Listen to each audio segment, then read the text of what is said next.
Thank you for being on your toes there.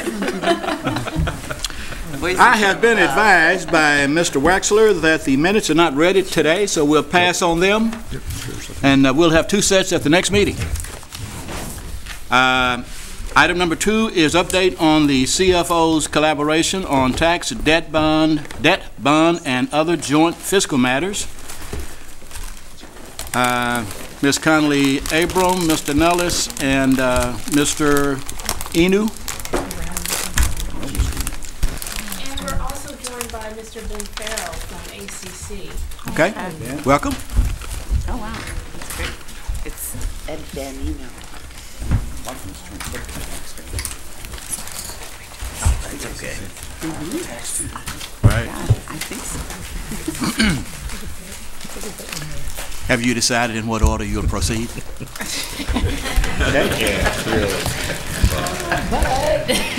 So I'll kick us off and slide the baton. Just the last time we presented before the Joint Task Force, we had both myself, Austin ISD, as well as the City of Austin and the county, sort of give you an overview of our budgeting process, our tax and debt structures, and identified some initial opportunities for further collaboration and looking at possible shared services and sort of planning for timing and for bond elections and sort of determining tax rate impacts and various implications as all the jurisdictions move through their budgeting process. At that meeting, you asked that we open up our dialogue to both ACC and the healthcare district, and subsequently we've done that. We've been talking, we've been sharing information, and we've developed sort of a short survey that sort of to collect tax rate information so that we can determine the respective impact to taxpayers as we move along in the budgeting process. I know our board, the Austin ISD Board of Trustees, as well as the statesman, has sort of called for more collaboration and understanding as we all sort of plan for our various tax rates for the next year as well as subsequent years. And so I'm going to let each one of my colleagues sort of give you an overview of where they're at. Not everyone is sort of further along. Some of us kind of know where we want to be with both our M&O tax rate as well as our INS tax rate and possible bond elections. I'll just start with AISD. I'm sure you're all pretty much well aware that we're contemplating a tax rate change on the M&O side, possibly as early as November 2012 or November or 2013, either June or November. So we don't necessarily have a proposed tax rate change yet on the M&O side. And we're also contemplating a possible bond election. And so, where we're nowhere near certainty, some of my other colleagues are, and then some of them are sort of in the middle of doing the fiscal forecasting and analysis that will shape out by the end of the year, so we can sort of go and do the computations to understand the actual taxpayer impact. So I'm going to pass the baton to my colleague, Mr. Farrell, who just happens to be to my right. Thank you. Ben Farrell, Austin Community College. We are just starting our budgeting process, but we have a facilities master plan that we completed last year, and that guides our bond thinking. Our M&O tax is very simple. It's capped at 9 cents and would require a referendum to increase that caps. And we have no discussions now by the board, nothing formal to make an attempt to increase our M&O tax rate. The master plan did call for a general obligation bond in 2013, but we have a new CEO and wanted to review the facilities plan, and that would look like our plan now is probably the fall of 2014 to go out for a large general obligation bond, probably something in the neighborhood of $500 million for a district-wide renovations and construction.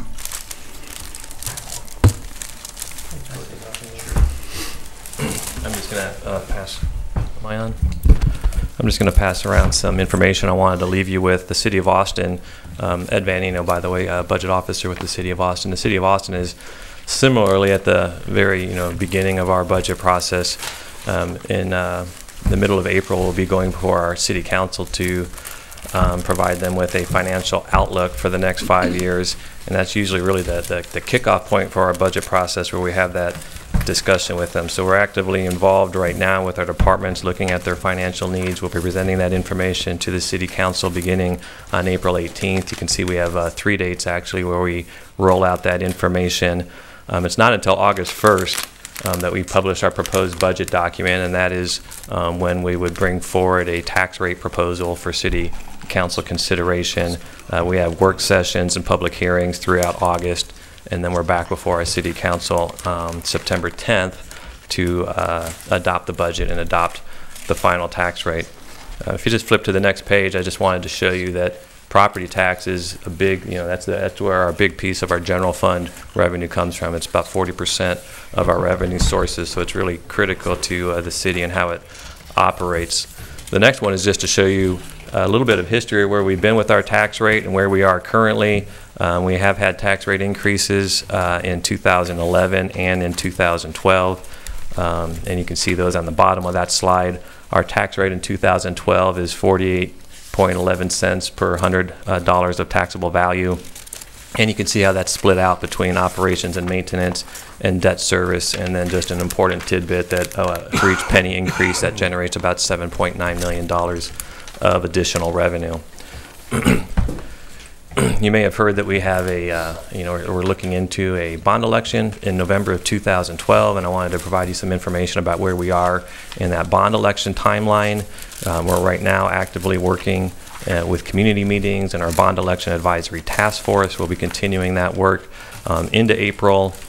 April 23rd, the task force is meeting to, that's when we anticipate that they will be providing recommendations to the full task force, kind of heading towards a June recommendation being presented to council, and council giving us final direction then, and then in August we would have the council vote on the actual bond ballot language and set the bond election, which would occur on November 6th. I wanted to give you a little bit of a look at where we are right now. We did a departmental needs assessment, and we have $1.5 billion of needs, and quite frankly the needs assessment could have been bigger than that. That was after we did some scrubbing on it and tried to get it down to just what we felt were the highest priority needs. That is not to say that we think that the November bond election would be $1.5 billion. That was the starting point of looking at what our departments had identified as the most pressing needs. The role of the bond election advisory task force is going to be to try to narrow that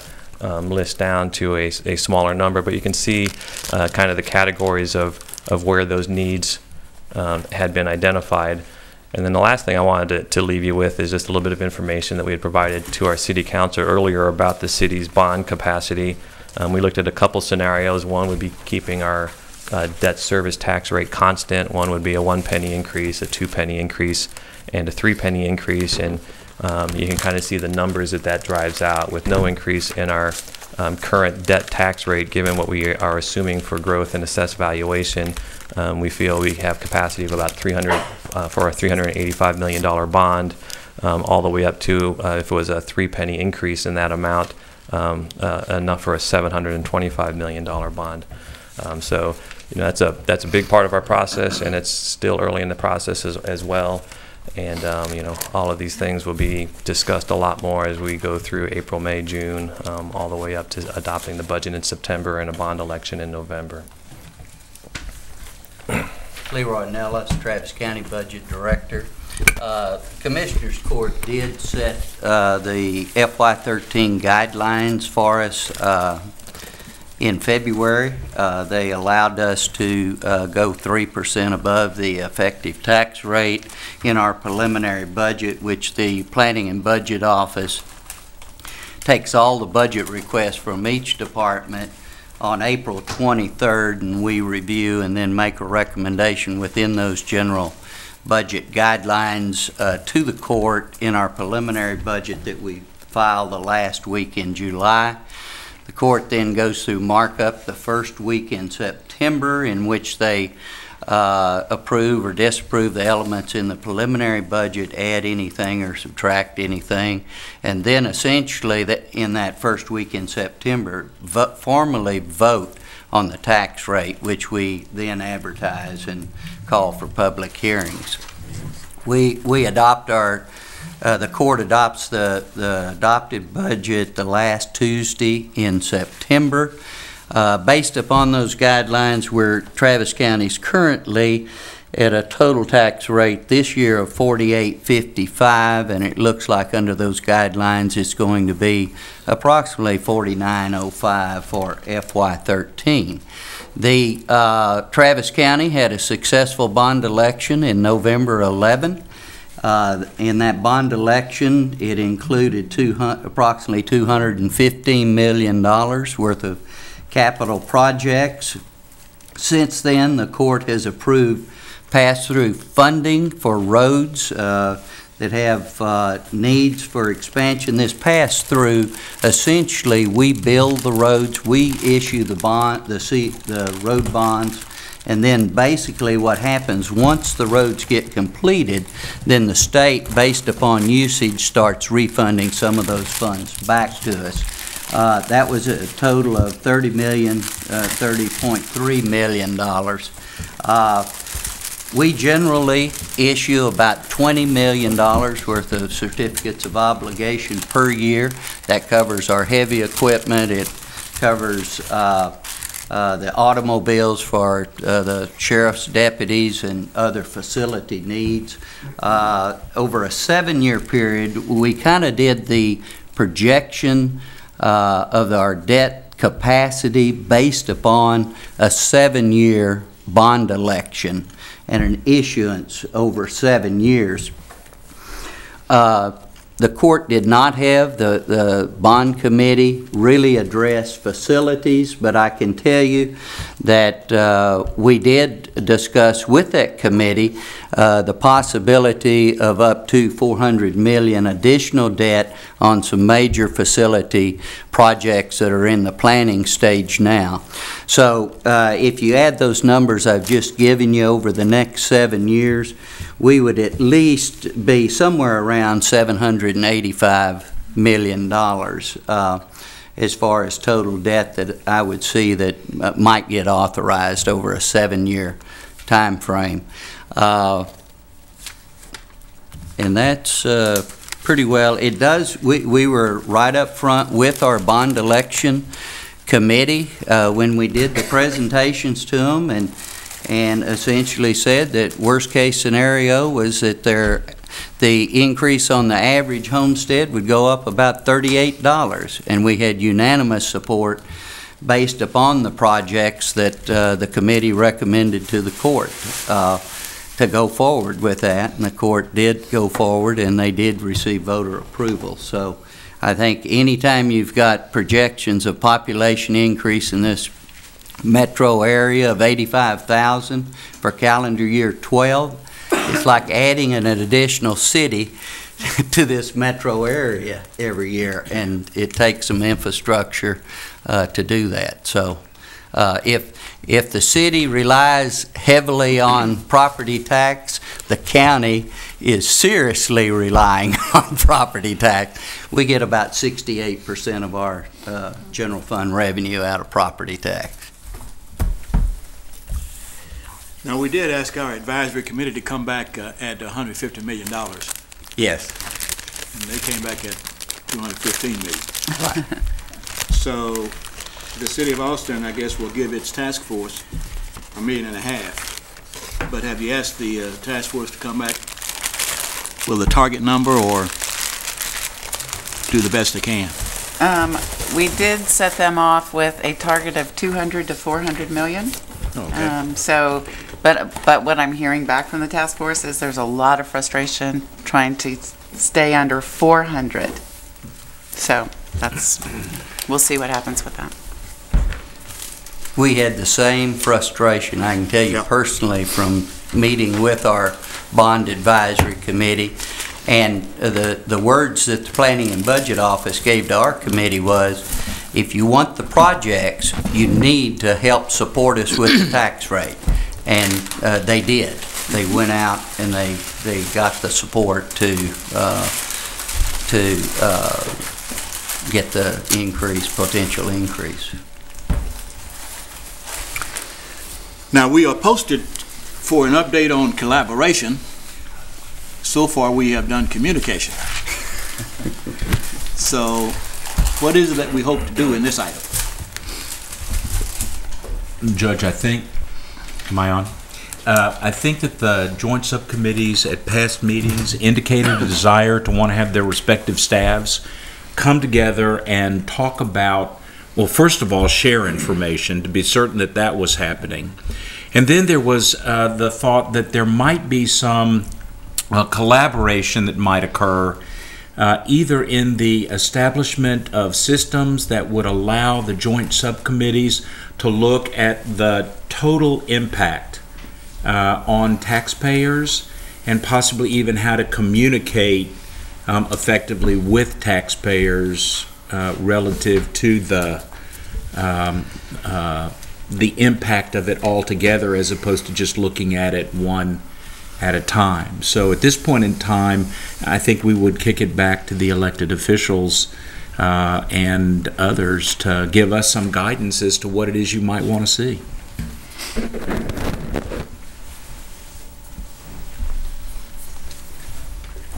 I'll take a shot. President Williams? What might be helpful as we think about this, I think from our taxpayers, in some ways, not completely, but we actually have some taxpayers that are affected by all four of us, plus Central Health, I guess. And some way there's some integrated schedule that sort of shows what our collective tax rate sort of over time and where we think that points will be that we're going to each potentially go for an election, so that we can understand what the landscape is. Because I'm going to say this, I'm going to presume this to be true. We all want to be successful. And we don't want to be in an environment where we're competing against each other for taxpayer dollars to achieve each of our goals. So how do we make sure that when we look at all this, because it's very helpful to get the information, but it's almost somewhat visually to kind of say where we think we need to go. And then in some respects, look at what the impact is going to be on the collective taxpayer for the what we're asking them. Because I think that's the way they'll vote, if it requires a vote, is they're going to be and some of it may not require votes. So some of the increases are different, and bear with me a second as I go a little aside. But just as a refresher, my understanding is if the property tax values go up at your current tax rates, the city, the county, and ACC will get to be benefited by the incremental revenue that would come up. The school district does not. If the property tax values go up, we're actually, what the state determines is how much we get to keep. And so for the most part, certainly on the operating side, if the values go up, that just means we have a bigger recapture Robin Hood payment to the state. Our net actually doesn't go up. And matter of fact, based on the last session, our net goes down.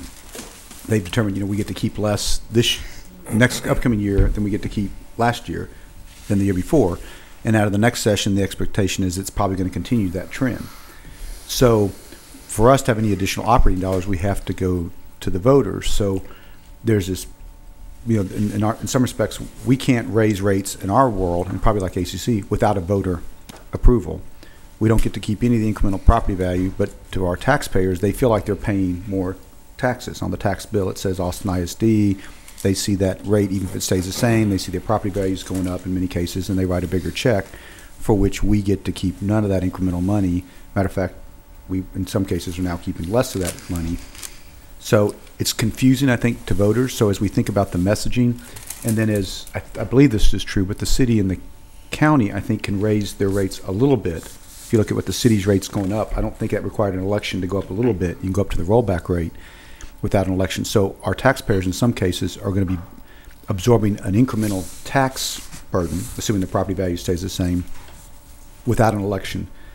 And what I'm going to say from a collaboration from the school district, what we're concerned about is if we got to go to the voters for a penny for anything, that the voters may feel overwhelmed because they've already experienced increases without the benefit of tax election.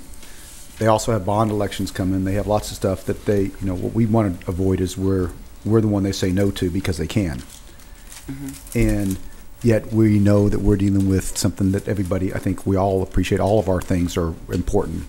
So how do we make sure that we can collaborate in a way that we understand what everybody's doing, and then we message it away and basically sequence and prioritize so that we can support each of us can support each other, so we all can be successful, recognizing the impact on our taxpayers. So to me, I think some schedule that does that, and then we've got to communicate about where we are collaborating and not competing for taxpayer dollars, because I think the net outcome of that would be we all lose, probably. If I may? Yes. President Williams, you're absolutely right. We have we're allowed to, maybe Ed could speak to this, that we can go up to what we call the rollback rate, which is 8% on our O&M. And in the data that you're seeing here, we have not reached that 8%, at least in the past 2 years, if I remember correctly. That's correct. We've really been trying, although there's always a push to raise it as much as possible, especially with our with the demands and services and the cuts we've had to do. We've really tried, the majority of the council has tried to toe the line. So the way I see it, what you're talking about is sort of twofold. It's a transparency issue, so everybody can see what we're talking about, because it's that people are whole people and affected by various jurisdictions, and that's important.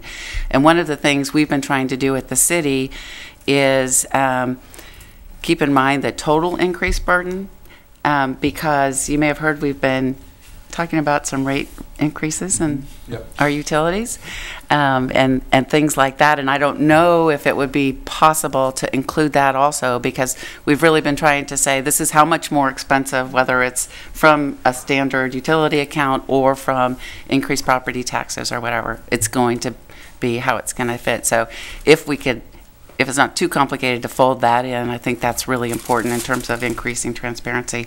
But the second takeaway for me is, given that we see this information in everybody's different plans, are there ways that we can improve our plans because we now have this knowledge? Like, are there, the things off the top of my head are there ways, and Councilmember Tovo and I have been talking about this, are there ways specifically on our bond advisory committee, the projects that we're looking at now, are there ways that we can talk with you all, with the county or the school district, to talk about how something that we're looking at could be a joint project and in the end save all of us some money? So that's just one thing off the top of my head, but I'd love to be able to use it not only to help us all be successful, provide transparency to everybody that's trying to understand what the future looks like, and improve the future. And so I don't know what more we can do. That's just the one idea that I have, but I bet we could think of some other ideas. Last point, what we didn't mention here is we're talking about potentially an urban rail bond. And I think we don't know exactly what the numbers are going to look like there, but it would be a different... It's not part of that 1.5 billion needs assessment. Yeah. So that, you know, I've heard numbers of some hundreds of millions to get us started. And then I don't know anything about this, but I have heard talk about something as a bond on the ballot to help the potential for a medical school. And I have no idea what that would exactly look like, but that's another big chunk that we need to be thinking about. Well, Leroy wants to add the civil courthouse, but the $785 million would include That about does $300 include, million. and I think you're aware the county has made indications they're going to purchase some property close to the courthouse, which we would put a $45 to $50 million prosecutor office on. So that's in the works, and then the difference would be other facilities, including a civil courthouse. Well, if we're serious about transparency, it seems to me that we would come up with a list of projects that would be cumulative. So it would include the cities, the counties, ACCs, AISDs, projects either for the next 5 or next 10 years. Mm-hmm. That will be an overwhelming list, it seems to me. If you put that list together, then it seems to me that that we ought to try to say, here's our strategy for satisfying this debt. And then if our goal is to identify specific projects on which we might collaborate and reduce the overall cost, then, you know, that can be done, but it will require a lot more work than we put into this so far. Mm-hmm. Would be my thoughts. Superintendent? Yes, and I know we're at the point of the agenda for the transition to our next item, but I just wanted to be clear before we leave today that our next meeting of this group isn't scheduled until June. For us as a school district, that's right at the the last time we have a board meeting where our board's making a decision, if you will, about the tax rate and some other key things over the next 3 months. And what I'd want to be sure of is that we're giving our staffs clear direction on what we're asking them to do. So for example, if we all don't see each other in this meeting again until June, what happens between April and June, and what are we all saying is okay for the staff to go off and do for the various entities? So one example for me is, are we asking them, directing them to get together and actually pull all this information together in a joint document that they all agree on that has these kinds of details, the strategy, the 5 to 10 year outlook, what can we do joint projects on, timelines and impacts, whatever the list is, and that is okay to share by each CFO with each entity over these next 3 months, and that the leadership of these various entities, are we giving the blessing that they can share our intimate details about our strategies and the work that we're doing for, in our case, a TRE, potential bonds, so that they can be pretty transparent and clear with each other so that we're actually getting the latest, the greatest, and the most accurate information so that each entity in between has the right stuff to be able to talk about and make decisions. I want to be sure that our team isn't stepping too far out or not stepping up enough to be able to really, have some value and meat to what the next step is. Well, it seemed to me that it should be pretty easy to put together that cumulative list. Mm-hmm. Like the county always has the information for the county. It's us getting with all the partners and coming up with one document that contains all the information. And when you put draft on it in bold letters, I think this body should have an opportunity to see that cumulative document before it's made public, to the extent that the law allows. Mm-hmm. Because if you put that list together as an Austin resident and Austin and Travis County taxpayer, I'd want to know what our strategy is for satisfying that debt if we issue it. The other thing is that the amount tells one thing, how you satisfy the debt is another one, and so the method of satisfying it is really important because that's what impacts your tax rate. And what we try to do, I guess, Leroy, is issue so much debt per year, Right. But we also look at our capacity to satisfy that debt. That's correct. There's no way to get around doing that. But if we were, I'd be interested in seeing a document that has all of our information, not only about debt issuance, but debt satisfaction. And our debt model by year shows what rolls off and what we're anticipating we're going to need to issue in debt per year. And then we take assumptions on net taxable value new construction, and we take that in and try to calculate the impact on the debt service rate. And so we have a 20-year, well, I guess 15-year projection that we update periodically as we put more into the debt model. So I think I understand. I think what the superintendent was asking, if the leaders of all the organizations agree that the CFOs of these entities can freely exchange the information. I can tell you that everybody at this table, we get on the phone, and if we need information, I assumed we had the authority to do it, but I think it's well to ask that publicly, because kind of what I run through this 785 has been openly discussed in Commissioner's Court. Well, here's another problem, though. I'm sorry, if I could add, so the debt side is a little bit more easier and concrete, sequential to put your hands around. It's Sure. The M&O side. I know that people are, jurisdictions are in various planning stages, and so some are reluctant to sort of get out there ahead of board action or presentations before councils about projected M&O rates. And so that's the challenge part. and we're missing one of our, the healthcare district. And I would love if you would sort of press upon you to reach out to your respective governance colleagues on the healthcare district to compel them to understand the importance of this endeavor, because we have yet to sort of get commitment and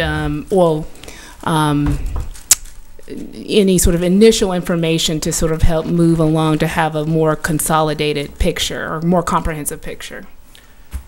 If I could just add, I think the debt piece in regards to things that are already on the ground is quite easy. I think we all have 10-year projections of what our debt load looks like, for bond programs that have already been approved, when things are going to be coming on, when the debt sales need to occur, and how that's going to affect tax rates. It's things like this that's $1.5 billion that we know at the end of the day it's not going to be $1.5 billion. It's things like urban rail, which at this point we have no idea what the price tag on that might be or when bonds would be issued, and there's a long process of conversations with our boards or councils to get to decision points on those where we could actually do, I think, meaningful forecasting and projecting. And Sure. I think that's even on the bond side, that would be very difficult for us. I would think, without understanding the process of this document is available. It's a $1.5 billion of needs assessment that's available right now on our website. But what it'll actually look like in November and how that'll affect our tax rates, I won't know until November. So that's a challenge, I think, even on the bond side. What if our taxpayers would ask us to prioritize that list? Will we be able to do it? That's really what we asked the advisory committee to help us do. Mm-hmm. And my fear is that we gave the advisory committee, $500 million? 400. The list? Yeah. Oh. I think it's close to 500. Our total list, they came back with $215 million. So the other projects don't go away. They just simply are not addressed.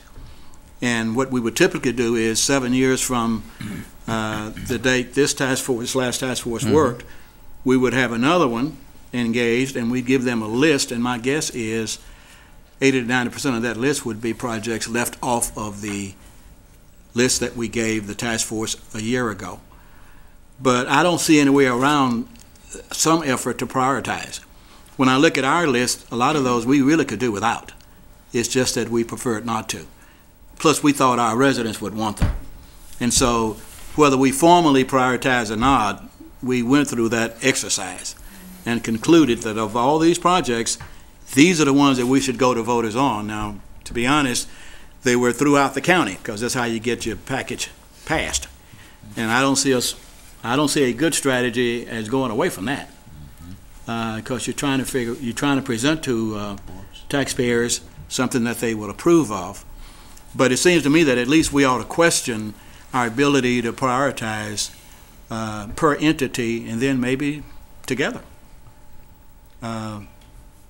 The risk is, when you do that, you really are placing some judgment on the value of projects. But I guarantee you, when we look at our road projects, I can tell you which ones I think are high priority and which ones are not. And there is a way to objectively make that determination. But once you do it and throw it out in a report, you're kind of stuck with it. And so who knows where the public conversations will go after that. But what that does is to tell me that when you find yourself running out of money, there really ought to be some priority list available. And I don't know that the county has done that formally, but I think informally we do, don't we? Sure. And we lean very heavily on our the Citizen Bond Advisory Committee to place their priorities on that list. The judge indicated that there was a list of $500 million. We gave them $150 million to come in, the Planning Budget Office. They come in with $215. The court approved it. So our good court approved it. That's correct. Well, the citizens really participate a lot in those hearings that the bond committee has around the community, and they have their say, and they also take tours. Sure. And they actually go out and see what we're talking about, as needed. And, Microphone. and so that also helps in the end result, you know, of getting the list approved. But the judge is right, some of those projects don't fall off of the list. They stay there, and by the time they get to the front of the list, maybe other data has come in that shows that now they're needed. Maybe last year we didn't have all the information we needed to put it on the ballot, but now we do. And so they just kind of move up on the list. Okay. I'll follow up a little bit on what Nicole was talking about in terms of the O&M side of things, just to make sure, but I mean, I know I'm repeating myself a little bit. But for us, we don't get an extra dime unless we go to the taxpayers. So it's not a matter of if we're going to go for a tax ratification election, it's really when. And what you said, something, Councilman Morrison, that reminded me is when you think about what I said, the state determining how much money we get to keep. So it's going down every year. And yet we have incremental cost, some of which are coming from the city, our friends at the city. You know, our utilities and other costs are going up. Healthcare costs are going up. We have competition for people, so we haven't had a pay raise at all, and so our ability to pay people goes up. We're transitioning to a new accountability system, which is incredibly complex. That requires additional investment. This is on the operating side, not even the capital project side. We've got a higher need population. Every year, our mix of students is really an increasing need. We're up to 30% roughly of English language learners, as one example. And yet, we don't get any incremental money, really, from the state. We get a little bit of weightings to adjust for all that. So the expectations of our community is that our academic outcomes are going to continue to go up. But in a relatively, even if you had a fixed revenue, which we don't, it's actually going the wrong way, we're having to make trade-offs, which is what happened a year ago. We have to, you know, in that world, it's a price volume. We're 88%, I think, people-related cost. And the 12% is pretty much stuff that you can't change. It's stuff like utilities and fuel and for buses and, you know, maintaining buildings and doing some things like that. So that means we are in a challenge without additional revenues. We end up either drawing out of fund balance on an ongoing basis, which is not sustainable, or you have to change the price volume equation. You either have to pay people less or you have to have fewer of them because there's no additional revenue. So we are in a spot that we're going to have to go at some point. The question is just when, and can we do it smartly? For this year, we're operating out of fund balance to the extent that we need to, but next year we know we've got to do something on compensation because from a human capital standpoint, we're competing with all the other school districts in Central Texas for people. And they have the ability, their school finance similar, but the cost structure is a little bit different. The student needs are a little bit different. People are living closer to them. You know, we have to make sure we provide a competitive cost structure or compensation structure so our people will come stay with us and desirably attract people. So we're going to have to go because we don't get an extra dime from property value increase on the operating side. Part of this is just how do we do it smartly and go at a time that is hopefully something that everybody can support, that we're not competing in a way that takes all of us down because all of our needs are valid. And trying to communicate that and explain that to a public largely who doesn't fully understand and appreciate that, you know, school district, because their tax bill is going up to Austin School District, and they don't necessarily realize that we actually are going down. So it's a very complex message. I think to the extent we can help collaborate, you know, better understand that. But we're going to actually need y'all's support when we go. And we don't want to be competing against other jurisdictions because this is something that, I mean, for our sort of core urban city school district to be successful, we are going to need additional operating funds relatively soon. We're going to have to spend them even if we don't get them from the taxpayers because we can't afford to not try to meet the expectations of the state, but we also can't sustain that because it's coming out of fund balance. So part of this collaboration is important because we are going to need your support when we go. We just want to go at a time that we can all communicate with the public, you can help understand that, and that we can all be supportive of each other's respective request. When you go to voters or when you go to the legislature? When you go to voters, yeah. Go to legislature. We'd love you with us there. Yeah, we'll be there. We'll be, but we also going to have to go to the voters because it's not an either or. And to take us a little bit off track, the expectation somewhat for many is this legislative session, nothing's going to happen because there's litigation pending from 4 or 5 lawsuits, actually 5 now, against the state. And that, I think the hearing's initially scheduled in November sometime, maybe the first hearing. So we're not expecting results till June. So there's a good chance that this legislative session, they're not going to do anything because there's a lawsuit pending. So, and there's no money. I mean, right, we know all about Medicaid and all the stuff. I mean, there's just no money anyway. So we're not expecting any relief. And matter of fact, if anything happens, it'll probably adversely affect us. So come with Okay. us there too. So the, We may be into item number 3. Superintendent mentioned a few minutes ago, that's where we dialogue regarding our current and future scope of work, and looks like we're still talking about the debt Right. and how we can collaborate. and Okay. I guess just to get back to your point, so you're talking about potentially going next year, not this year, for a penny increase? Well, we're talking, I mean, it could be November. Could be The November. board is, at least since the board, maybe not unanimous, but there's definitely sentiment that we've got to go.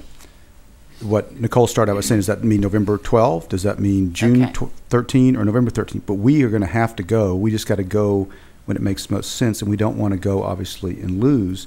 We got to be able to go and explain to the public what we're trying to do, and we don't want to go at a time that we're all competing against each other in a way that adversely affects all of these really important needs. And state the average, right? Federal and state budget cuts are putting more and more pressure on all of us Sure. local jurisdictions, so we all have needs. Right. So the bottom line is, if we move forward with this joint work project, trying to get a timeline, and we can see where there are elements that have flexibility, such as that, and everybody work collaboratively to find the best place for that. I just want to ask Mr. Vanino, I understand there's a lot of things that we don't know, so we can only put so much into it. Although I would think that there could be a lot of asterisks and all, so that if there has been any formal action or anything like that, like even the council's request to the bond committee to look at up to 400 million, we could use that as guidance and just make sure everything's clearly delineated. Absolutely. I think there's a lot we can do. There's just Right. a lot of asterisks. There will That's all be. I was trying to say. Right. And then the next question is for you is, do you feel like there are going to be issues of, I mean, I feel like our finances are, whatever we know is out there in the public. Are there things that we know that we would be uncomfortable, that the city would be uncomfortable sharing with? I mean, it seems sort of an antithesis of a public entity. I wouldn't think there's a problem with that. No, there's no problem with sharing. All our information Right. is out there. We make it public for everybody to see. It's just it's the projecting, What's it's the knowable. guessing of what's Yeah. going to happen when I don't know yet how my council and my board's going to direct me to. So I don't want to get too far out in front of that panel saying, well, I project we're going to end at a $250 million bond here when we're done with the process. Mm-hmm.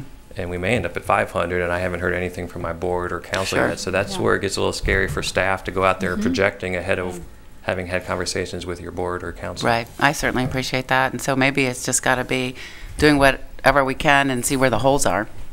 And so Get useful info. can we, like perhaps, someone who knows the right contacts in Central Health, as part of our actions, someone can take that on to contact them and brief them, and then, ask for approval from the right person to have their version of our CFOs in the loop on what's going on. Is there someone who would Just like to do that? I think the Central Health Board is 3 appointed by the county, 3 the city, and 3 by Integral Care. 4? Are y'all 4, 4, and 1? 4, 1 joint. 1 joint. Okay. So y'all, So we should take y'all have probably the relationships with those folks more than we do. Yeah, we can do it. That's why Sheriff Fleming works for Travis County. One of the many reasons. Yeah, plus you communicate with Trish and their financial people all the time anyway, plus the Commissioners Court approves its budget. So I think it'd be expected for us to ask for this information. And I think that they have been, they've been receiving requests from different points, high and low, also the medical school, etc. So I think those projects need to be added to the list. But in terms of an action item, we are asking our financial folk to try to put either 4 or 5 separate lists together in one package so we can look at them at one time, or one master document that contains all of it. Either way is fine. What else do we need, though? So that would be potential debt. And I guess of that, some would be already approved, others would be being considered. Like, I guess the civil courthouse for us would be under consideration. The $215 million is already approved and basically being planned to spend. And I guess others that are not on that list we would have to add. I think we can get together and come up with I mean, I've already put together a short survey that I've sent out to folks that has most of the information, and we can probably build a more visually compelling timeline so that at least you could see some placeholders for things and where they show up, along with the debt schedule. So I do think that we can probably put together some helpful consolidated short reports to sort of inform. It's just a matter of timing, and we have to work with city and healthcare about where they're at in their process, if they're able, in a comfort level with their projections, whether or not we can. So do we also project the debt payment schedule? I mean, it seems to me that the average voter would want to see that as much as, yeah. So if we issue this debt, this much, here's how we pay it off. And our debt model shows the estimated amount of debt issuance by year, and then we take the assumptions of the net taxable value, new construction, and come out with a projected. We showed the Citizens Bond Advisory Committee a 15-year projection of various levels of debt. We were using $400 million at the time, including facilities, of what the impact on the average homestead. And of course, there are various assumptions in those, and especially when you get out 15 years, it's a projection. But we did share that, and I think each one of us probably do that internally. On the M&O side, GASB is going to require us all to start doing a 5-year M&O projection, I think starting in either 13 or 14, so it's coming at us anyway. And, I'm sorry.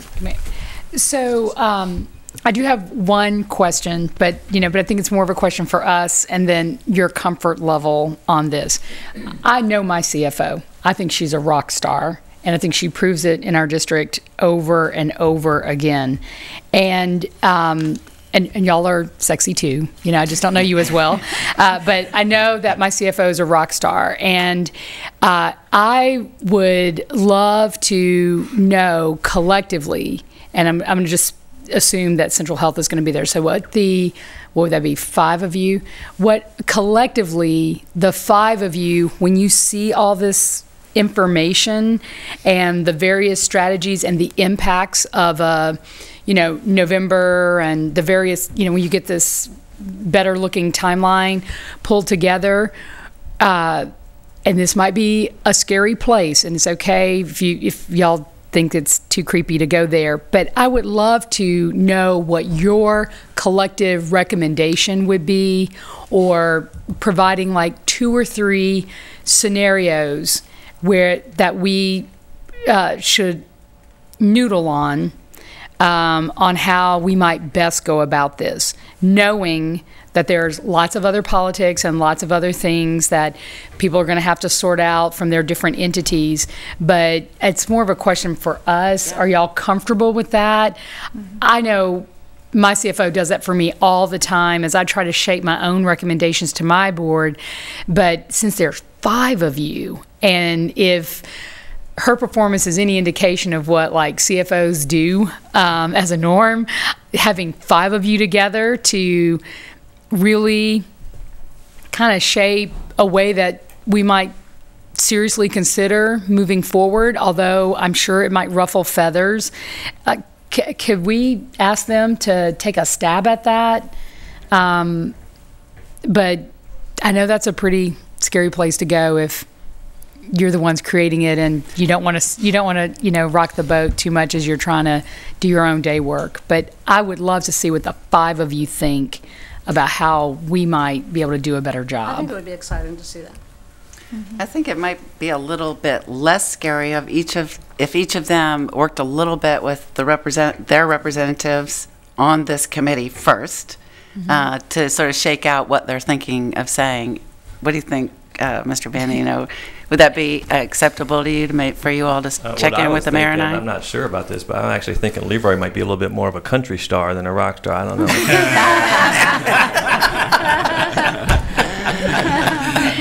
But I like this. I like the suggestion, and I think it would be helpful to have that feedback from our elected officials on this panel. Yeah, and I did want to say, Judge, I only heard you talking about debt going into this collaborative chart.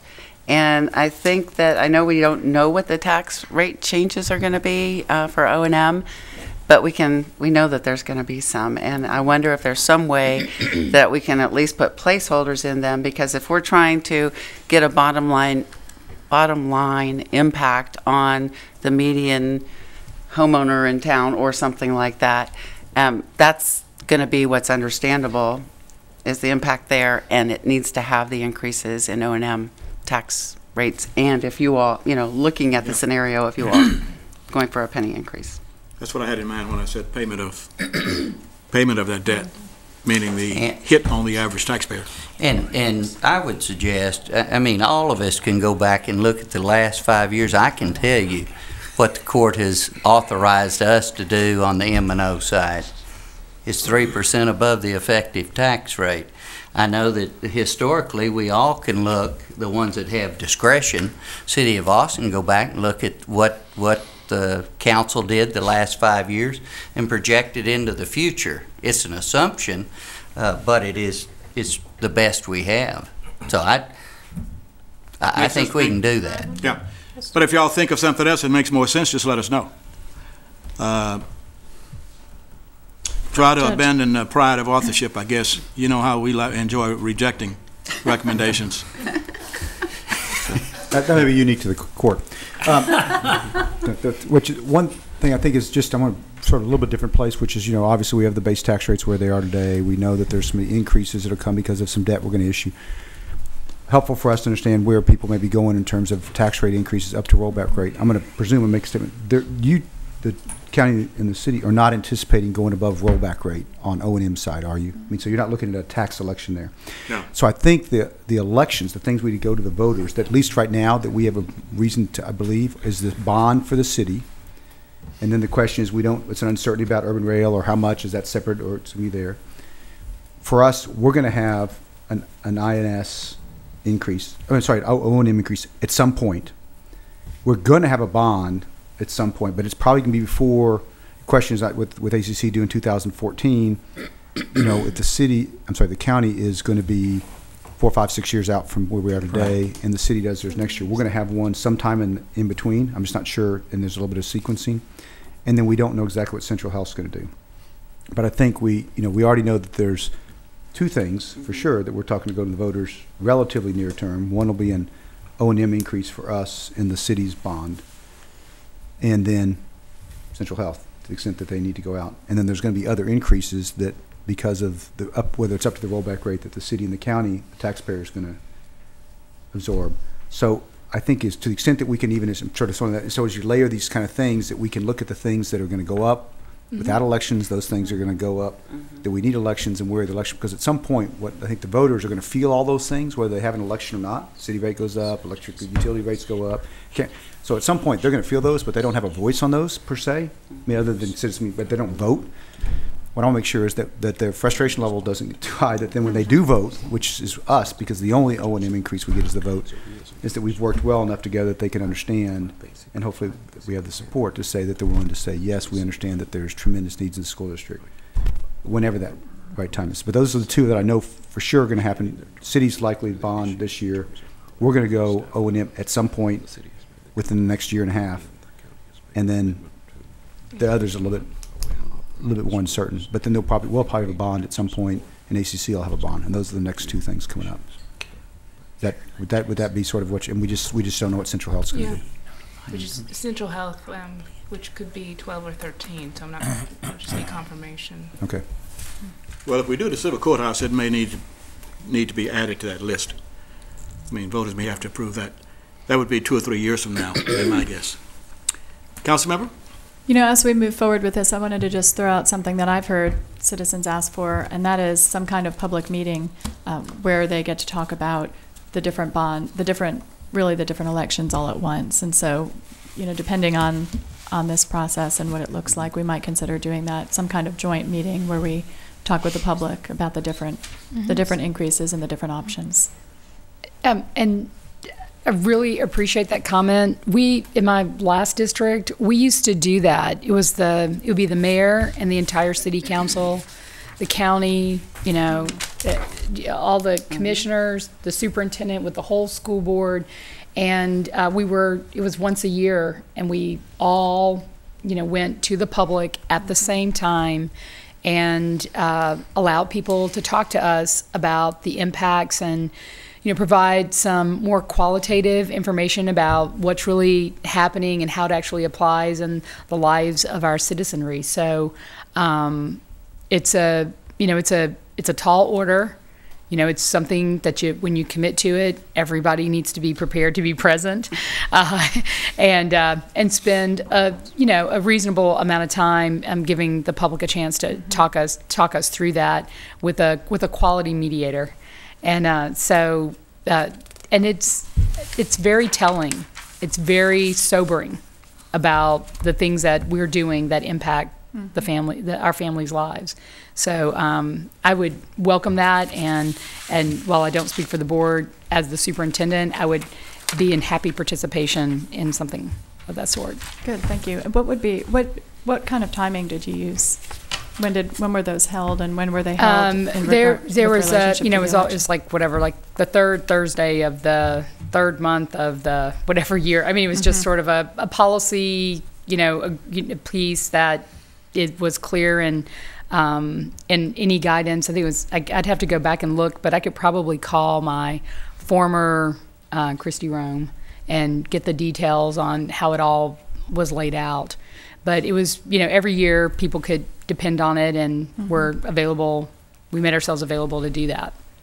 Great. So it wasn't necessarily right before a bond election or something like that. It was just consistently the same time just every year. Consistently, people could come. Yeah, good. I think that gives us a chance to really think concretely about the impact on city residents, but also allows us to, for Austinites, I think it allows them to really see how these three entities are working together, but also how their fates are linked. Right. That it is one community. Anything else regarding fiscal matters? Other current and future projects for this committee?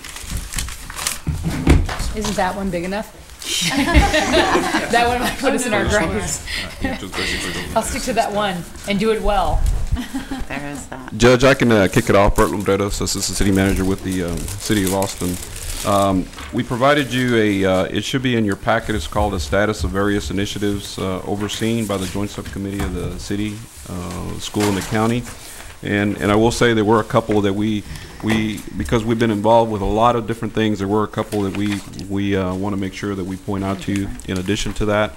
Of course, the work that you just heard about with the CFOs, and of course the quality direction that you just provided, that's certainly another initiative. And then there should be a separate handout, and I think Mel, has these been circulated around on the mentoring task force? No, I'll do it right now. Okay, there is if you recall, it was directed at the last meeting on the mentoring task force, and so you will have a status on that as well. It's just now being circulated around. So really, what we were intending to do is So it just needs to be added to this list. that's correct. Okay. So that's another addition as well. But really what we wanted to do, we do not have a presentation. We're not going to occupy very much time other than to say that this is really a time meant for this group to give you the benefit of seeing the work and the progress that has taken place with a variety of different work groups and various initiatives. And to tell you that you really, this also could be an opportunity for you to brainstorm and to envision what you want us to focus in on over the next year and a half, and staff here is pretty much open to getting that feedback. So, Judge, that's my speech, and really just going to turn it back over to you and give you an opportunity to first of all ask any questions about what we've provided in terms of the status, and then give you a time to brainstorm. Questions or comments, committee members? Judge, thank you. I'm looking forward to talking about this overall topic, because I think that for us to regroup and figure out how best to use our resources and how we can best leverage our collaboration is important. And we were just leaving off on couple of things from the last meeting. The mentoring task force, that came up as a, sort of a priority that we hadn't really discussed yet. And now I'm just getting this opportunity to look over this report, I guess, filling out the idea of what this task force would do. And one thing that jumps out at me is it's got a listed under it student mobility challenges, and that's one of the things I wanted to talk about, was maybe sort of reinvigorating our student mobility and student stability task force group. So I guess first of all, my question is, can we talk about the mentoring task force and what the concept is for that? Sure. We'll be glad to. And before you go on, just one thing, one of the things I've been trying to focus on especially is what makes sense for us, because we're together, to work on together. So how is it that we will be leveraging being together? So if you recall in the Connecting the Dots visual, which I now regret I did not bring with me. I'm sort of glad you didn't. There you go. Because I remember that visual. I thought it was beautiful. It was beautiful. It's just colorful, vibrant. It is. And I remember that the mentoring is a big issue. and built by the community. Yes, you know, and I love the community, and I love their output. Got it. So there was this. You have to hit me. I'm so sad. I'm just traumatized. No, I love it. I just know we know it by heart. Let me just say that. She just wants to hear anything extra. Not a problem. Not a problem. So with regard to the visual, all the dots had been addressed or are being addressed, but the one on mentoring had not been addressed. We had not figured out a way at this point in time to zero in on it. And my superintendent reminds me that she was asking for this literally 3 years ago. So we have just now put a group of people together to help guide us. The city has an amazing mentor program from which we have benefited greatly. The county looks at the mentoring program, but not quite there in a formal way. We've got some students with regard to the nonprofits that provide mentoring services who have, I think I said the other day, 6 mentors, none of which are making a real impact with the student, and we have thousands of students who have no mentor. The child study team that you all helped build in our district, which has been a momentous step forward, providing services, diagnostic and intervention services on a student-by-student basis with regard to behavior, attendance, academics, and health. This is one of the interventions that we see from the research as being really critical that we don't have yet. So my question, though, is how is it, it's a wonderful program, but how is it that the city and the county, besides, are involved in this task force? I see it's a task force of 12 district people, which is great. I'm just wondering why there are a lot of programs that support a lot of the things that we're all working on and set as goals that are just AISD programs. I'm wondering, why is this a joint subcommittee task force? I don't think the nonprofits in the community see this as a district task force, nor do they see this just as a district need. These kids belong to all of us. Oh, I know. I'm just wondering, how are my staff working with AISD and county staff on this? Well, because this is about joining our resources and collaboratively working together as our governmental entity. So that's why I'm a little at sea. Not a problem, and forgive my struggling with the question a little bit. Bert and Sherry and I do everything in lockstep. So Bert and Sherry are as much involved in the mentoring task force as they are in the student mobility and student stability task force, the judicial supports task force. I mean, we do this in tandem with one another, trying to figure out community responses to community challenges and community needs. Okay, I get it, but I'm sorry to keep pressing on it. It's okay. All I see is that there are people from the district, and that's great, and we're supportive of that. But that's not true. I'm so Okay. sorry if that's what's being conveyed. Well, it's what's written. Okay, I'm just saying. But it doesn't say that. I don't think I wrote it, so I didn't intend Okay. it. So at the meeting that we had the other day, that involved 12 individuals to put this together. Right. There was only one district employee And present. And the city, were you there, and Mr. then we had McGurber? nonprofits and a lot Okay. of organizations. So it was a very Okay. diverse group of folks.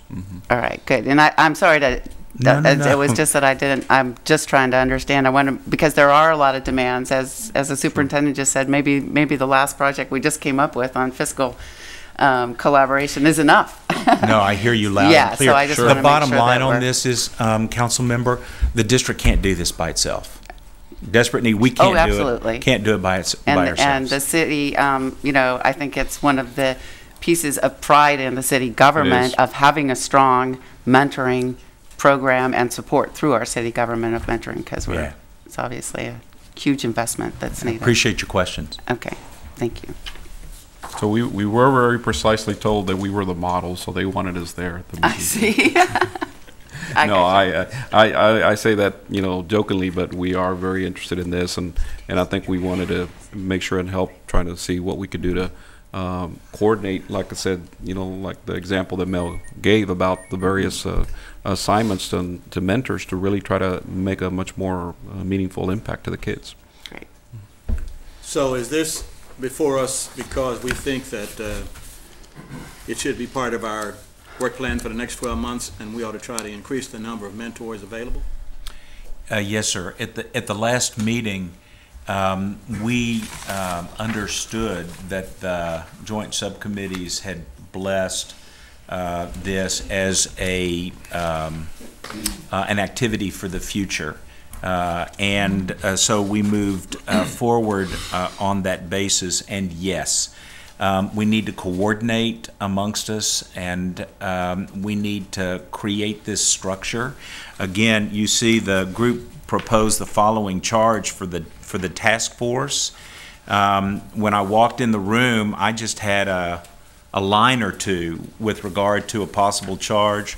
The group that was present ended up identifying these bullets that they thought we would be better served by having them actually in the charge, and that's how they got there. Okay, now I don't know that the county itself has a formal program, but I do know that several county employees, really at the management level, participate. Well, one of them was sitting here Right, in this right. previous conversation, absolutely. So was that participation part of this, or is that participation part of this, or more Yes. the mentor in the school doing their thing?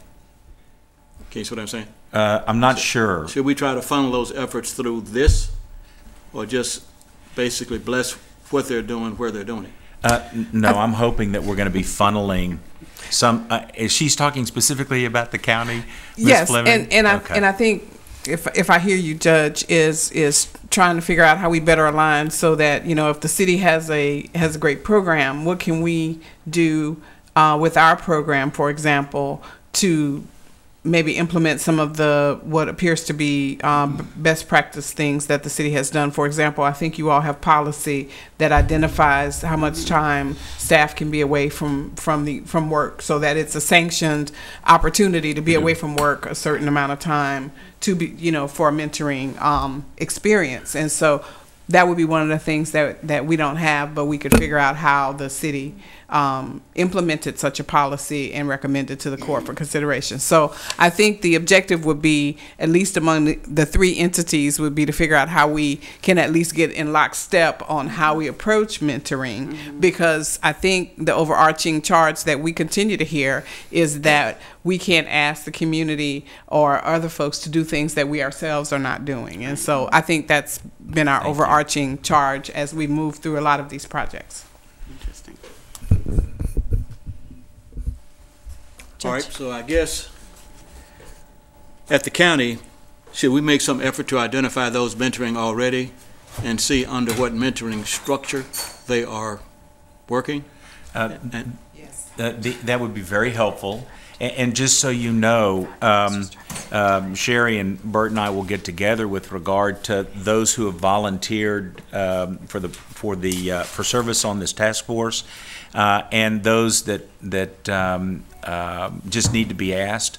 For the county, Mr. Nellis was to be at the meeting, but had a family situation that called him away. So I would expect that the county, between Sherry and Leroy, would probably get this for us as we move forward. Okay. Yes. But the recommendation is that this be part of our next year's work plan. Yes, that's what I think. Yes. Okay. Anything else regarding mentoring? No, sir. So should we then turn to the other list that you provided? Actually, Judge, I do have a question about Okay. about that. I am trying, I'm somewhat late to this conversation, having joined the board as a member relatively recently. Is this what Connecting the Dots initiative is proposed to look like this year, or would this be in addition to the Connecting the Dots initiative?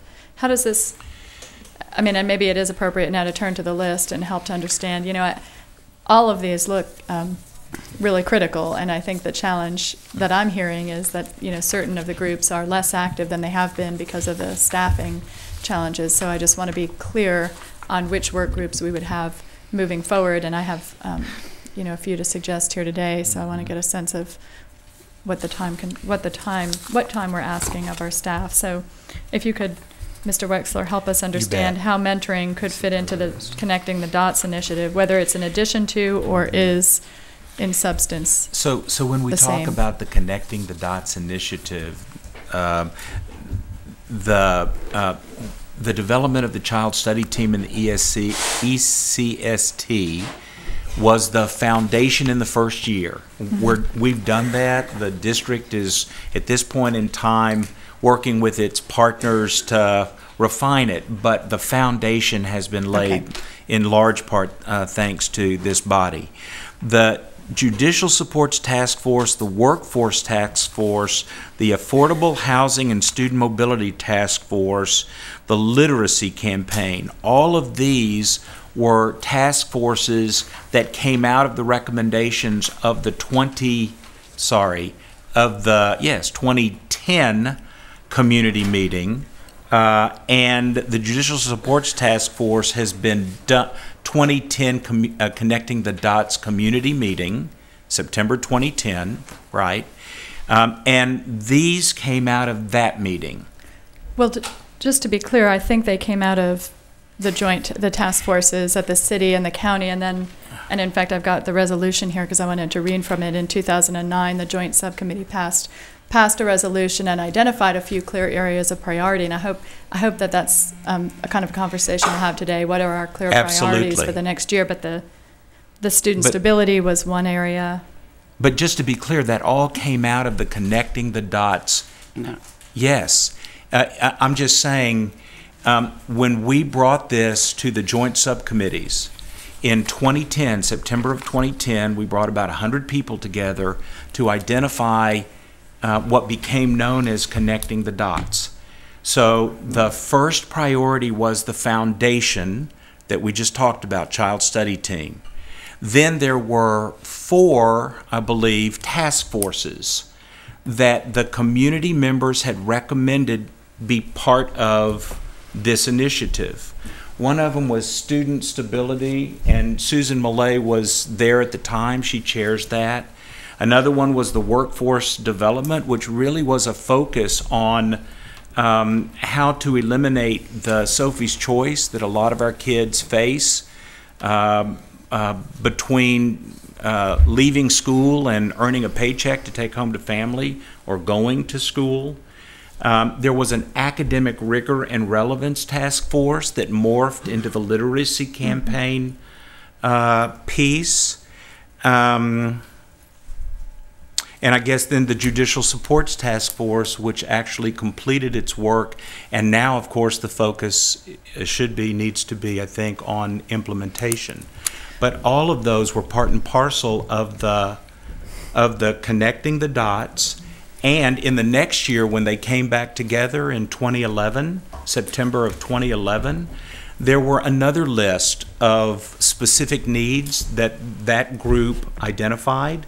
One of them was mentoring, another one was mental health, another one was PR, and of course you couldn't do everything, so we brought these reports back to the joint subcommittees, and the only one that we recommended going forward with in light of the work that was still being done elsewhere was mentoring. Could I add my thought on the history there? I think that I appreciate your perspective on that.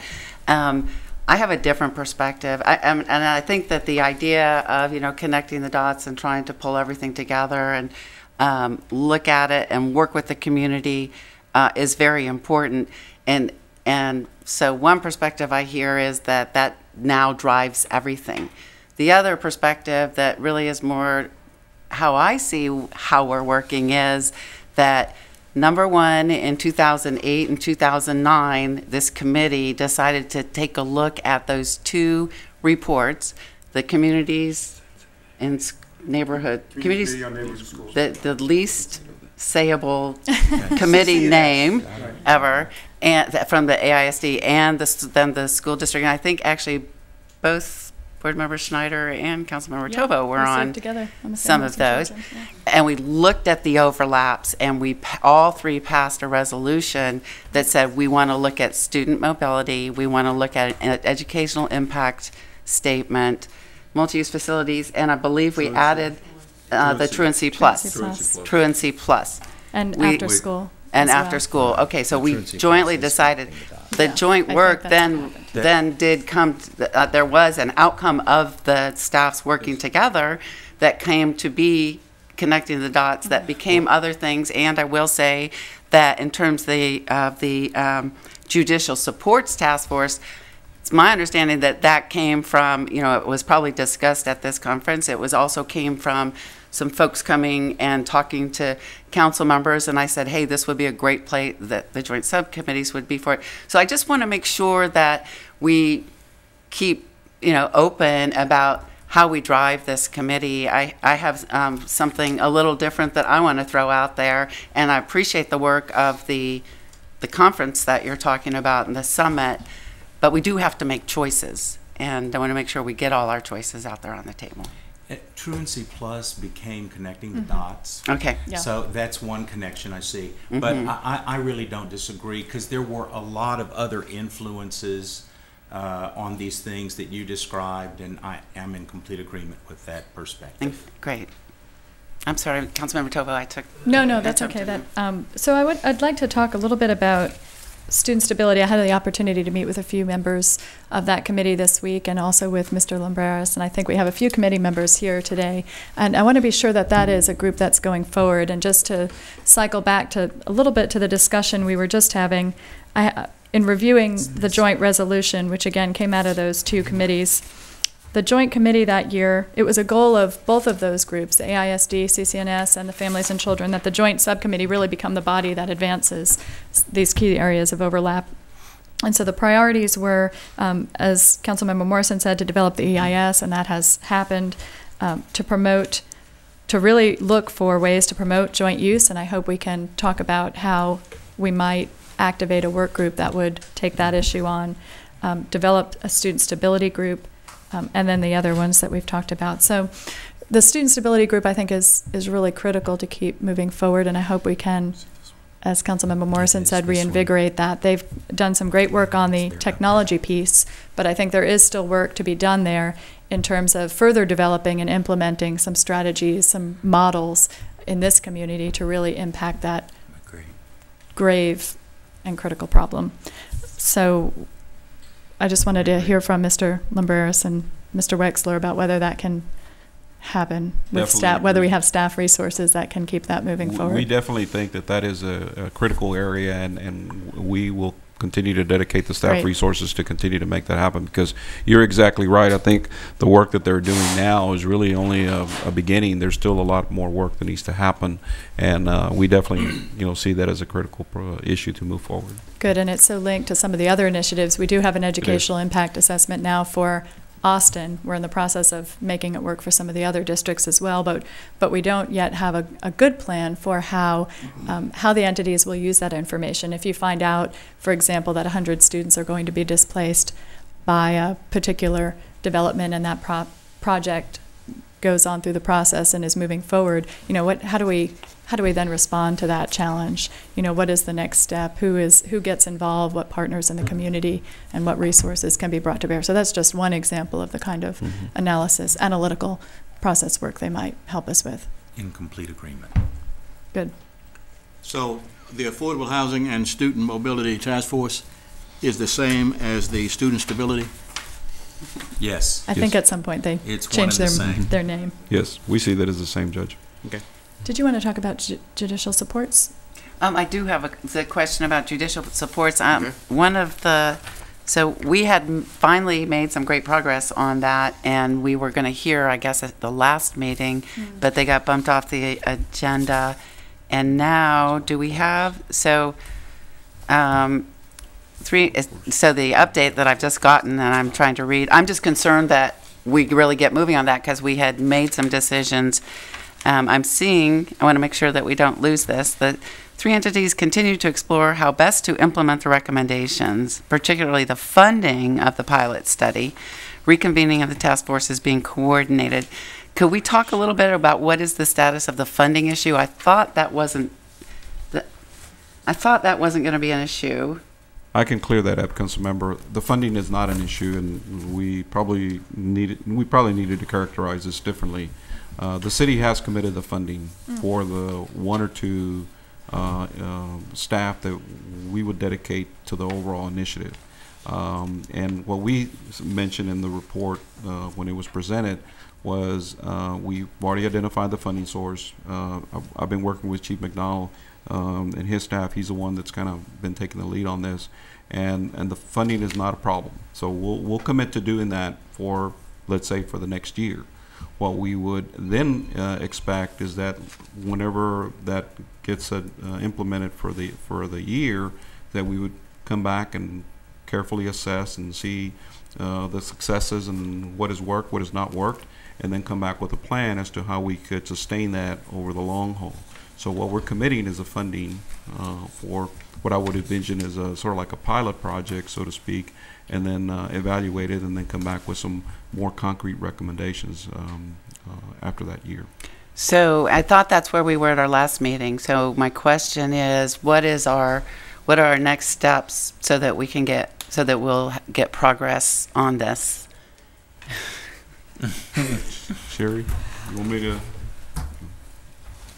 Well, I think what we're trying to figure out is the best strategy for the city to transfer the money to the county and have the county be responsible for the training the staff and using the model. There was a great preference for the work that the Neighborhood Conference Committee and that whole structure of how cases are managed, and that is a program in County Health and Human Services, and so therefore we have staff who could train those staff and oversee their work. So I think that probably is what we're trying to figure out, what is the best possible way to get this implemented that's sustainable. I think the other thing is, we do have to sort of determine what we're going to do. There's the pilot that I think we all committed to, but then there is significant interest on the part of some of the JPs and how they might participate. And so I think that we have an interest in being able to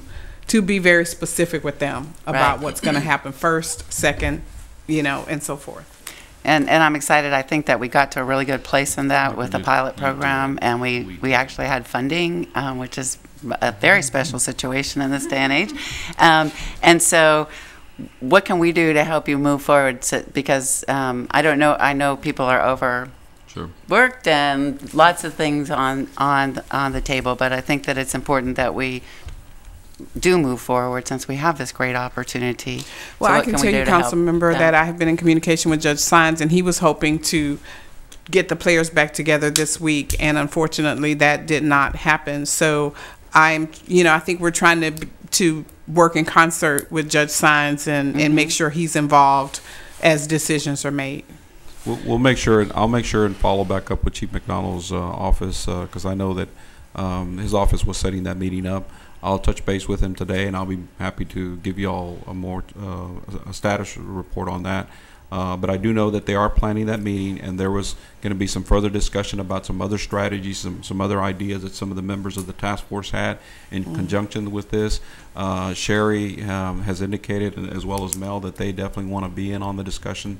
And we've all said, and I've even said it to the group, is that we definitely need to get this done ASAP, because my idea would be is we want that year to get Right. started, because if it coincides with next year's budget process for all of us, then there would be time to come back to the entities and make very concrete recommendations as to what it would look like in the future beyond that. So we share your urgency, and we agree we need to get it done, and we'll make sure and follow up as aggressively Great, and as we can. that's an important point about getting a full year so that we can get some evaluation measures in place. Just two more questions. So this is pulling back together the original, the whole group that had been working on it. That's Is correct. that the plan? That's correct. And then you mentioned that there are other ideas some folks wanted to talk about. I just want to urge and make sure that we do the work that we're all set to do, and if there are other ideas beyond that, that's great. But we have settled on this one approach, and enhancing it, et cetera, is great, but not if it's going to mean that we're going to have to defer implementation at this point, because we had a long deliberation We did. already. We did. We agree, and we're not interested in stalling anymore. So we'll Thank be you. happy So the money available today or the next budget? It's available today. Okay. We have identified some funds in the courts that we could use for this purpose, and we've said 1 to 2 positions. We just need to figure out the operational piece on the county side, and then the school would be interested in helping us evaluate the performance of it over the year. Okay. So makes a great partnership. So. Okay. One What- more? Are we going down the list or what? I have one more on this Okay. topic, Judge. So to get back to the joint resolution, a couple of times, I think in our previous meetings, I've thrown out the idea of having a work group that would look at really the issue of helping to sustain our central city schools and to work together and collaboratively on that. And just to get back to the 2009 resolution, that was one of the bullet points. There were 2, I think, that are related to that area. One was continue support for neighborhood-based schools, collaborating on city planning initiatives to ensure quality education, equity, and the viability of neighborhoods. And then it goes on from there. And also, a second bullet point was to actively seek and promote opportunities to establish multi-use facilities at new and existing schools. And so I would suggest that we kick off, maybe in June, at our June meeting, a work group that would take on that charge of how, what are some best practices, what are some additional strategies we could bring to bear in really helping to sustain our central city schools. We've seen several times, and I would say the last 5 years, a real community interest and concern surrounding that issue. And I think that it is incumbent on us to see what other strategies might be out there, might be possible as far as that goes. The multi-use, joint use issue, I think, is a very pretty narrow body, and so body of discussion, they might begin on that and then broaden their conversation.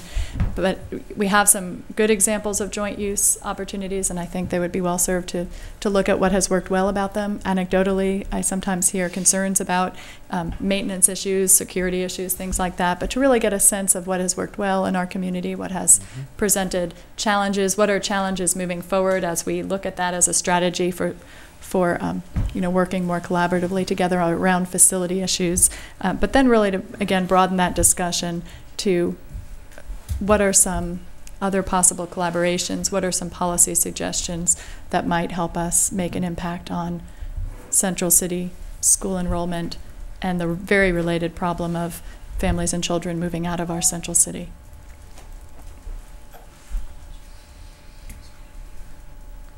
I know I've talked to President Williams about it, but he's left the time. So I'm just going to assume he agrees. He's speechless.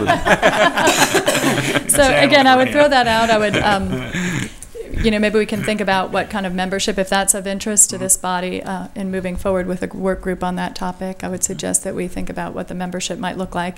I know we've got some members of the community who served on the Community Committee and Neighborhoods and Schools Task Force or the Families and Children Task Force who are eager to see some of the ideas. We do have some next steps identified in those reports that could serve as kind of a blueprint for that group, a starting place, I should say, for that group.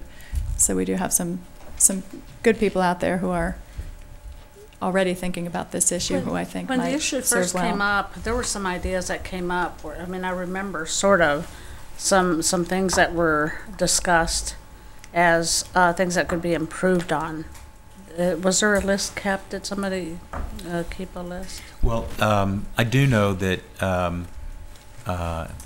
anticipating this, Bert and Sherry and I have gone back. We pulled the 2 reports, and I believe, Bert, somebody in your office is crosswalking the 2 reports at this time, just to see where we are relative to those reports. So there were some very meaningful process and outcome recommendations associated with those reports. So I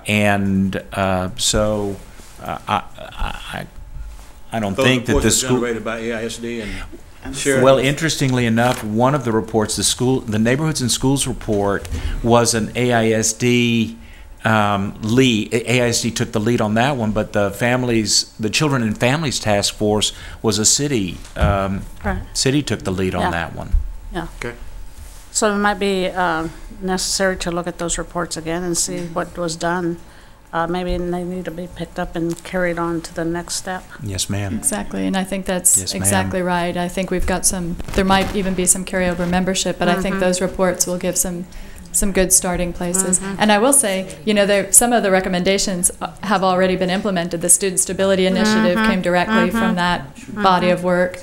The Educational Impact Statement came directly from that body of work. I believe it was Trustee Schneider who suggested in the Families and Children report several bullet points related to joint bond planning, if I remember correctly. So, that work is having an impact, but I do think there's more in there that we could mine for strategies. Speaking of the joint bond planning, since the city is going through a prioritization as we speak with our Citizens Advisory Committee, and they're moving along quite quickly. I wonder if there might be some way for you, Mr. Lumbreras, to just touch base with AISD and the county, and I would just hate to pass up any immediate opportunities for being able to collaborate on some of the projects that we're looking at. Sure. And it's just going to have to be a quick and dirty collaboration, but I just hate for us to miss that chance. Yeah, in fact, one of the things Councilmember Morrison and I talked about is whether there might be a couple members of each body who are willing to just get together for 1 or 2 meetings here in the next short amount of time, and we could look on the city side and see if there are a few members we'd recommend who could just get together and look for those kinds of opportunities for joint. Do you all have an advisory committee in place right now? A bond advisory committee? Well, okay.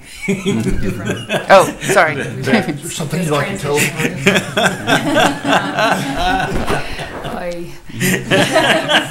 We've got lots of facility types of committees. So I heard about those. We just finished a capital improvement and bond advisory committee that just finished its work, made a recommendation to the superintendent, and then I made a recommendation to the board, of which the board just recently approved, that we gotta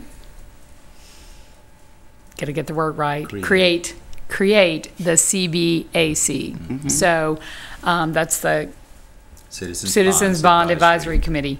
So we are about to do that, but it's actually not in place just yet.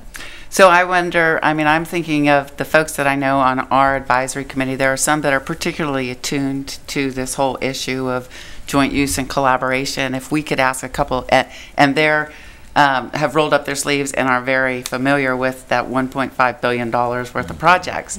So if we could maybe ask a couple of them, if you all have some analogous folks that might be able to to do that, just to, Sure. it could help us as a council prioritizing the bond issues. Yeah.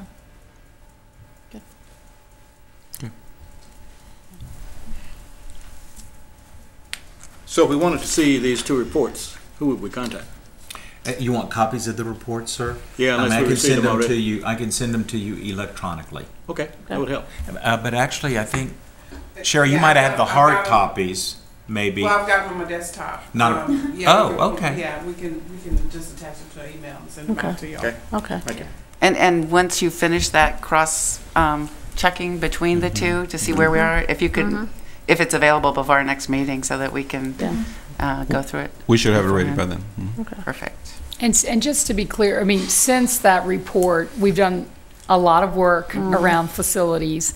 And some of the recommendations from the one that AISD did before, the neighborhoods and schools one, the board has taken action on newer documents and guidance for the administration. So some things may shake out in the crosswalk that we might want to reconsider. And then I just want to be sure that people, that we do a good job of making sure we're clear where the board has made some decisions since that time about some of the approaches and recommendations that were in the report. And we have, I know we have that, and that will give us a good starting point in doing the crosswalk. So we have like another document that has not been asked for but might be helpful in our facility master plan framework. Sounds good. Any other work plan issues? I would Yes. just ask too, that one other thing that I think might be helpful is this 2009 It's joint not resolution, open because for I think rediscussion. it gives us a sense of what, what has been accomplished and what some next steps might be, some next areas of further work. And I just wanted to also say that the staff of AISD and the city have met and developed a very elaborate matrix of, or I should say a spreadsheet of opportunities for collaboration. And we had some time at our council retreat to go over that together and to look at where there might be some possibilities, and have asked the staff to reconsider a few of those and to go back and get us some additional information. So I think there are some, micro level opportunities as well as kind of broader policy issues. Okay, Judge, I do have one more thing I want to mention. all right. And I'm not quite sure what the workforce task force, the details of that, but something that came to my attention, our great folks with communities and schools pointed this report out to me. It's called Building a Grad Nation, and I bet you all are probably familiar with it. Progress and Challenge in Ending the High School Dropout Epidemic, and it's a report by Civic Enterprises, Everyone Graduates Center at Johns Hopkins. But this is probably the stuff you all read all the time. But I was looking through it just with an eye toward how does a city government or a county government play into any of the recommendations. And there was one page that jumped out at me, two things. One of them is, it's really from the federal perspective. It says support federal policies to promote the success of opportunity youth. And it's talking about kids that are basically disenfranchised and ripe for dropout or already dropping out. Two things jumped out at me about this. They mentioned youth opportunity grants that should target low-income communities in capital letters as if they exist. I don't know if you're familiar with this particular youth opportunity grant. About getting kids back on track and engagement for not only for education but the labor market. So I had one question about whether we actually have any of those particular grants, but here's where the city really comes in, I think. It says encourage employers to train and hire opportunity youth. And they mentioned the federal government took a step in that direction by authorizing the Disconnected Youth Opportunity Tax Credit in the ERA in 2010. The approach needs to become permanent. And rather than just rewarding employers for hiring opportunity youth, I guess there were maybe some particular funds that were going toward that. It should include incentives for employers to provide a range of valuable experiences for youth. And we have our great chamber that has all sorts of large companies, but I have been working this week, and it's going to the council next week, on a resolution specifically working with small and local businesses. And I was just sort of wanted to brainstorm about that could really be a way where the county, the city, and the school district could be targeting our at-risk youth. If we can maybe, I don't know, work with our small businesses. And the resolution we're bringing is all about how we can promote small businesses, but maybe one of those ways we can promote small businesses are to get internships or some kind of incentives for them to be hiring our at-risk youth, or I don't know, but it just seemed like something that might be intriguing to look into a little bit. I agree. And I see we have a workforce task force. I don't know if that might be a place to try and delve into that. Absolutely. And indeed, a couple of the members of our task force are here in the audience, so they've had the benefit of listening to this. I'm all for it, so. Yeah. And I know, council member, you're aware that the city and the county has a long history of working together on youth employment each summer with the work-based learning program. And I think that to the extent possible, the task force wants to incorporate that really good relationship in building on opportunities for kids, and how can we, you know, sort of take that as a foundation and expand our work with kids. So that task force is sort of my baby, so we will definitely take that one. Well, and I've been working with the Austin Independent Business Alliance, who brought a local business manifesto, which I think is very exciting. I always wanted my own manifesto, but there's still time.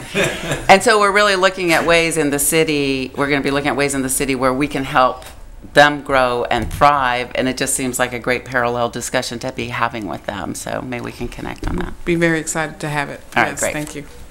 And Councilmember, I'll add that yesterday we was having a discussion with our folks in economic growth and redevelopment, and they had some real exciting stuff going on with some Section 108 funding that they're going to be bringing in terms of supporting small businesses through some sort of revolving loan program. And it occurred to us at the time that that is a great opportunity to start including a lot of these employment targets. And you bring up this at a very good time.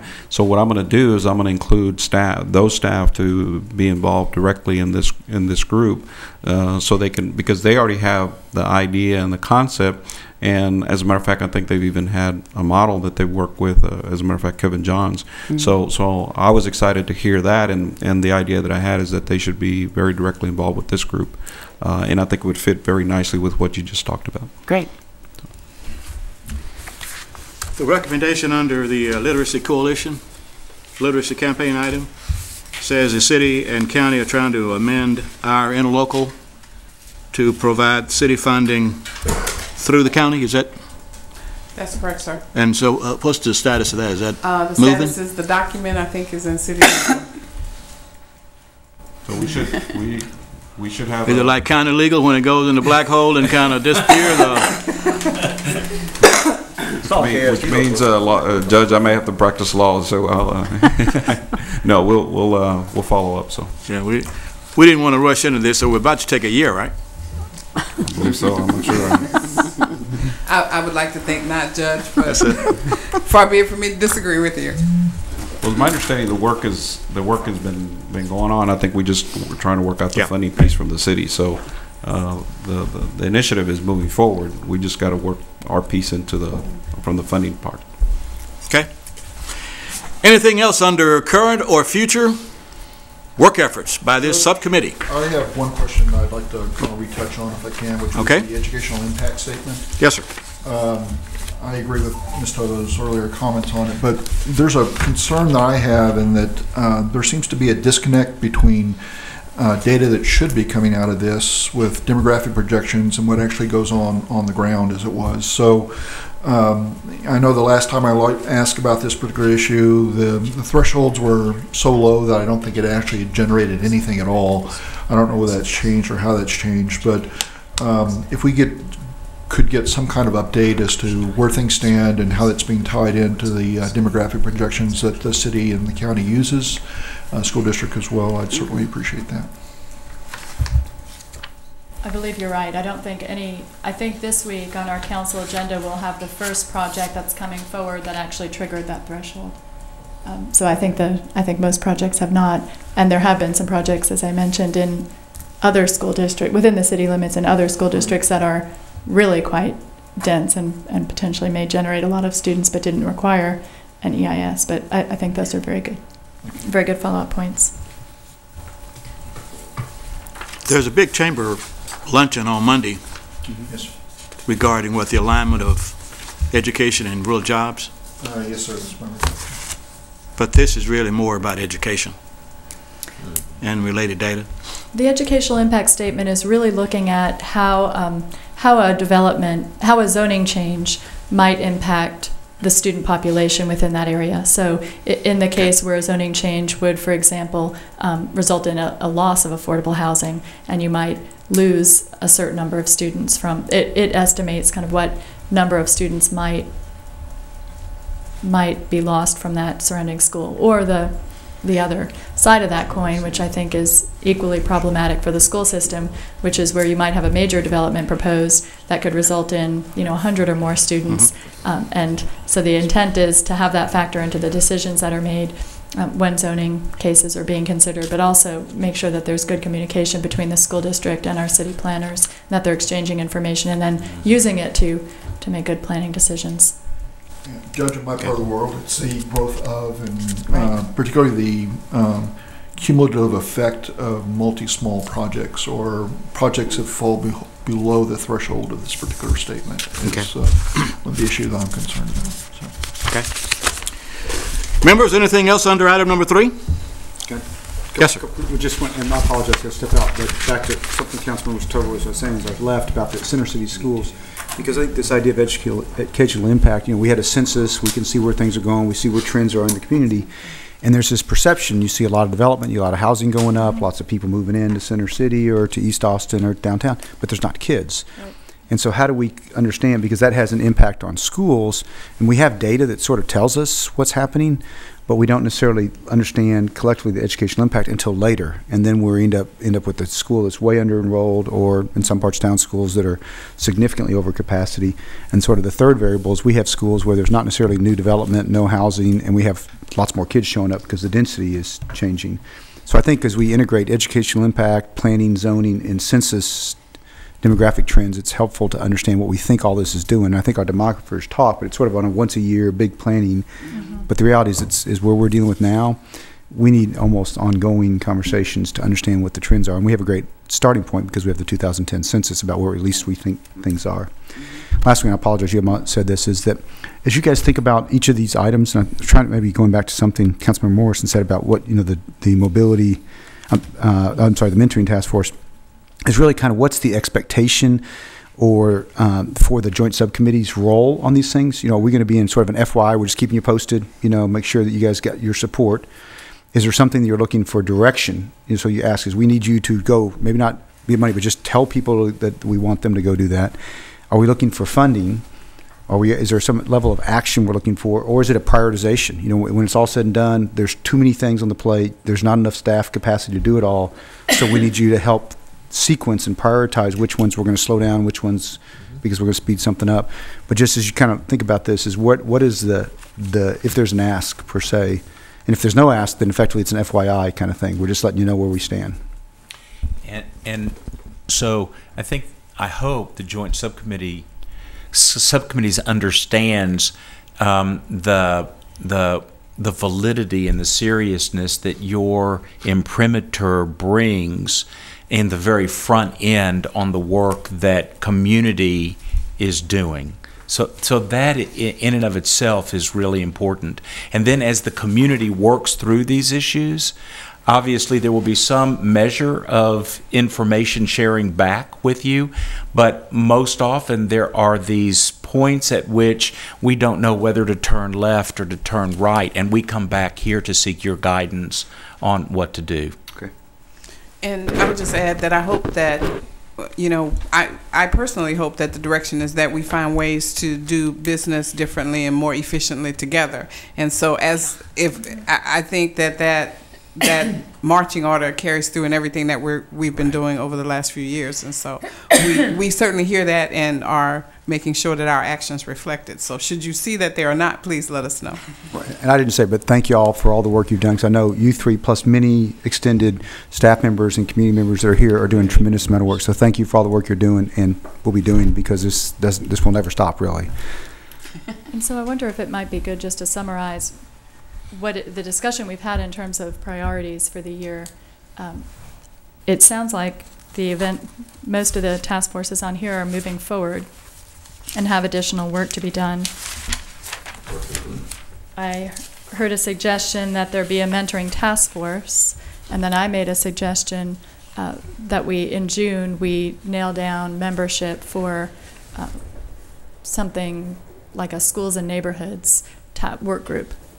So the Joint Subcommittee can also anticipate a report and potentially a pilot proposal from the Workforce Task Force, and that will be coming soon as well, hopefully in June. So I don't know if we need a formal motion, or is there general agreement that those are good priorities? I guess in particular it would be useful to get some feedback about the schools and neighborhoods, whether we all agree that that's a good work group to move forward and that there may be staff available. Okay, good, thanks. Without objection, those will be directions to staff. Okay. Thank you very much. Maybe what we ought to do is have like a summary document at our next meeting where we agree that in fact that's what we agreed to. Should be part of the minutes anyway. Absolutely, and we'll have it for you. Okay. And item number 4, next steps and written updates. We're supposed to receive those 4 updates. Yes, sir, you have 3 of them, and really you've talked about every one of them that is written there, Judge. So I think you've covered that agenda item for us. Okay. That's why there's only 5 minutes. That's correct. That's why they were written. They were written updates. Right. Okay. Next meeting, June 22nd. I can hardly wait. We're out of business, y'all. Thank you. Thank you. Thank you. And thanks for lunch again, Judge. You're welcome, Mel. So I wonder. I know you had a hard time.